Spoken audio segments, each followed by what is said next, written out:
hoy en día, lo que se cultiva en los orgánicos, lo que cultivan en los convencionales, ha sido obtenido por esta forma. Todo. 3.000 variedades. Mutagénesis. Iván hablaba de la inestabilidad de la ingeniería genética. Nadie sabe qué pasa aquí adentro. Con la mutagénesis desaparecen funciones, se crean nuevas funciones, se pueden crear sustancias tóxicas, etc. Y ejemplos hay muchos, tanto por cruces como por mutagénesis, donde se crean productos tóxicos, que nadie los ha evaluado nunca y tampoco están regulados. Y luego han tenido que ser retirados del mercado. Y así llegamos al tercer gran grupo, que es la biotecnología moderna, el cual se basa en saber cortar y pegar el ADN y moverlo de un lado a otro, de un organismo a otro. Y esto se basa principalmente en que el código genético es universal. Entonces, cuando uno habla de genes extraños, como se habló en la definición anterior, ¿de qué estamos hablando si el código genético es el mismo? El material es el mismo. Ok, no pertenece a un organismo, pero el material es el mismo. No hay ni una molécula extra o distinta entre el ADN de un organismo animal, en un insecto, etc. Existen algunas variedades entre procariontes y eucariontes, obviamente, mínimas, de proteínas accesorias, no de cómo está compuesto el ADN. Y en esto se basa la transgenia. Si hubiese alguna diferencia, no se podría hacer. Así de simple. ¿Cómo se hacen los transgénicos? Existen principalmente dos formas. La biobalística cada vez en menor uso por su probabilidad de éxito. Esto simplemente es una pistola, para que me entiendan, con unas bolitas de oro que están bañadas en el ADN que uno quiere insertar. Esto se dispara en el vegetal, la bolita de oro es inocua para el vegetal, el ADN entra íntegro y luego se recombina en el ADN y se integra. La otra forma, que es la que se utiliza principalmente, es por una bacteria de suelo, o sea, es un proceso natural, si lo queremos ver desde ese punto de vista, que transfiere ADN a las plantas. Y aquí tienen ejemplos, árboles en la naturaleza, porque se forma una callosidad, se forma como un tumor cuando se transfiere este ADN, algo que se encuentra normalmente en la naturaleza. Los científicos tomaron este proceso, lo llevaron al laboratorio y le sacaron provecho. O sea, biotecnología pura. ¿Cuál es la diferencia entre la transgenia y las otras técnicas? Es que la transgenia o la biotecnología moderna es mucho más precisa, solo modifica uno o pocos genes a la vez. O sea, como les dije yo, en la mutagénesis nadie sabe lo que pasa y eso nadie lo estudia y nadie lo va a estudiar. Recuerden ustedes que los alimentos transgénicos son los únicos alimentos en el mundo que se estudian, los únicos que se someten a rigurosos análisis antes de ser comercializados. Implica un conocimiento muy detallado de la forma en que se expresa el fenotipo. Es posible determinar con todo detalle dónde se modificó el genoma. O sea, nosotros después que insertamos el ADN, vamos a ir a ver dónde está, qué pasó, qué gen se alteró, porque obviamente si se insertó algo se tuvo que haber destruido algo. Y obviamente es más rápida para lograr los resultados que las otras técnicas. Teniendo ya todo esto en contexto, el escenario global. Ustedes ven que desde el año 96, que cuando se liberaron para producción comercial los transgénicos, el aumento ha sido sostenido y llegamos hoy en día, el año 2009, a 134 millones de hectáreas. Para que tengan esto como referencia, este gráfico representa la comparación con el sector orgánico, para hacerlo como referencia.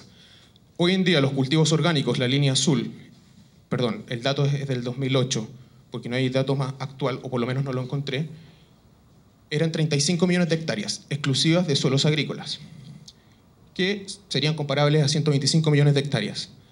Si nosotros sumamos todos los productos orgánicos, es decir, los suelos agrícolas, la recolección silvestre, la miel, la acuicultura, los bosques, los suelos no agrícolas, suma 66 millones de hectáreas, es decir, menos de la mitad de los transgénicos. Un poco para que tengan en contexto de qué estamos hablando.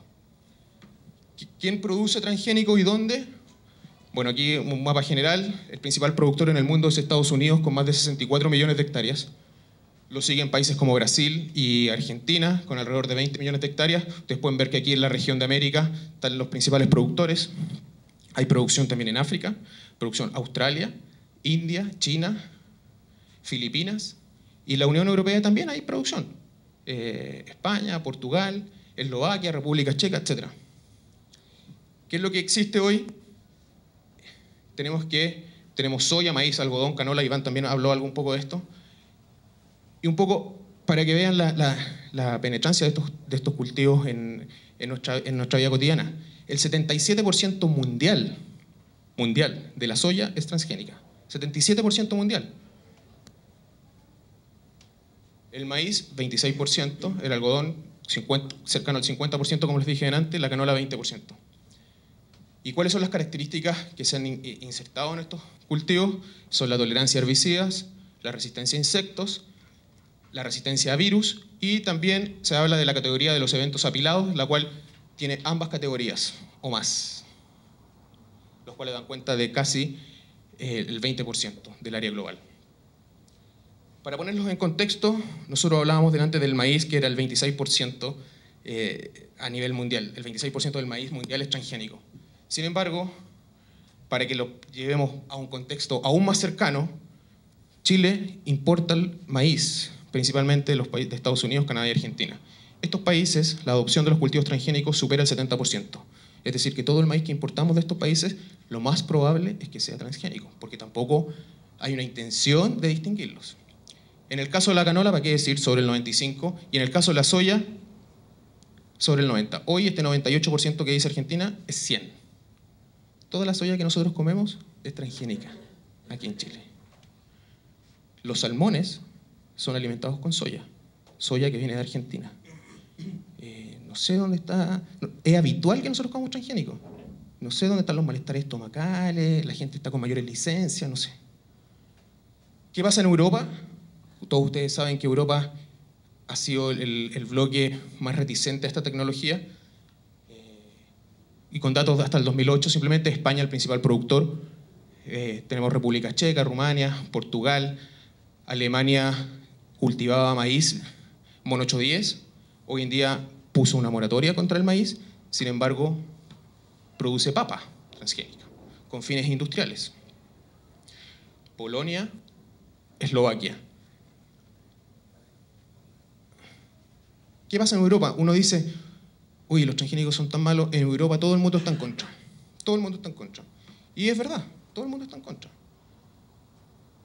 La semana pasada salió la última encuesta del Eurobarómetro, que es el referente estadístico de todos los temas, de lo que se le ocurra, desde fútbol, tecnología, transgénicos, religión, de todo, en la Comunidad Europea.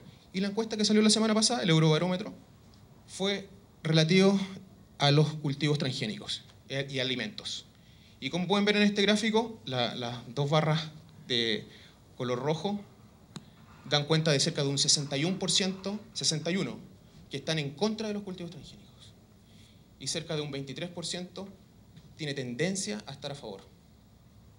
Sin embargo, cuando uno entra en el detalle de esta encuesta, se encuentra con datos más interesantes. Por ejemplo, ante la pregunta, ¿alguna vez ha buscado información sobre los transgénicos, sobre los alimentos transgénicos? Bueno, el 62% nunca. Llamativo. Un 62% nunca ha buscado información y un 61% está en contra. Llamativo. Gente que ha buscado información, esto ya es casualidad, así que no lo quiero decir, pero lo voy a decir igual. Gente que sí ha buscado información, suman 23%. Gente que está a favor, o tendencia a favor, 23%. Llamativo. Simplemente llamativo. Otra pregunta. ¿La biotecnología y la ingeniería genética tendrán un efecto positivo, negativo, o no tendrán efecto sobre su estilo de vida en los próximos 20 años? Y esta gente, ¿qué contestó? El 52% dijo un efecto positivo. Entonces, ¿de qué estamos hablando? ¿Estamos en contra? ¿Estamos a favor? Es decir, la gente no tiene idea de estos temas, la gente no busca información y la gente se queda con lo primero que escucha. Lo primero que escucharon hoy día, lamentablemente, fue lo que dijo Iván. Espero que no sea así. Bueno, sigamos adelante. ¿Qué pasa para el consumo humano?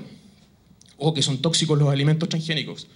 Los alimentos transgénicos, como les dije antes, son los únicos alimentos en la historia de la humanidad, que son evaluados y necesitan pasar rigurosos análisis científicos antes de conseguir aprobaciones comerciales. Ningún otro alimento se le exige eso. Y aquí, para que tengan un escenario global, Vemos que en Estados Unidos existen 82 eventos aprobados para consumo humano, México 64,